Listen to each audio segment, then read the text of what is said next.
Guys recently JEE mains में पूछा गया एक क्वेश्चन, आइए इसे सॉल्व करते हैं। क्वेश्चन में हमको एक सर्किट डायग्राम दिया है और बताना है कि ये सर्किट डायग्राम किस गेट की तरह बिहेव कर रहा है। तो आप देख सकते हैं सर्किट डायग्राम में हमारे पास दो इनपुट टर्मिनल है ए एंड बी। तो दो इनपुट के लिए हमारे पास चार पॉसिबिलिटीज हैं, 0 0 0 1 1 0 एंड 1 1।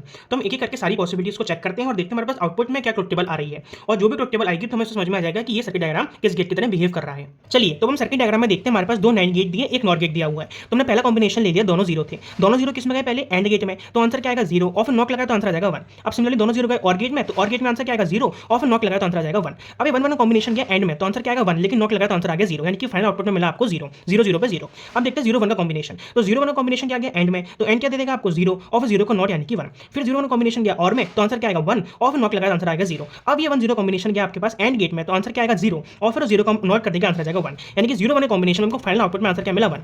अब अगर मैं 1 0 कॉम्बिनेशन कर दूं, यहाँ पर 0 1 की जगह 1 0 कर दूं, तो भी आउटपुट सेम ही आने वाला है, कुछ चेंजमेंट तो नहीं होगा। तो 1 0 केस में भी आपके पास आउटपुट में क्या मिलेगा 1 मिलेगा। अब देखते हैं 1 1 का कॉम्बिनेशन, यानी कि 1 1 का कॉम्बिनेशन गया एंड में, तो आंसर आएगा 1, नॉक लगाया तो आंसर आ जाएगा 0। सिमिलरली 1 1 कॉम्बिनेशन गया और में, आउटपुट में मिलेगा 1, लेकिन नॉट लगाया तो आंसर आ जाएगा 0। और फिर 0 0 कॉम्बिनेशन गया एंड गेट में, तो आंसर क्या आएगा 0, लेकिन नॉट लगाया तो आंसर 1। तो फाइनल आउटपुट में क्या मिला 1। तो आप देख सकते हैं आउटपुट की ट्रुथ टेबल ये किसकी तरह बिहेव कर रहा है, और गेट की तरह बिहेव कर रहा है।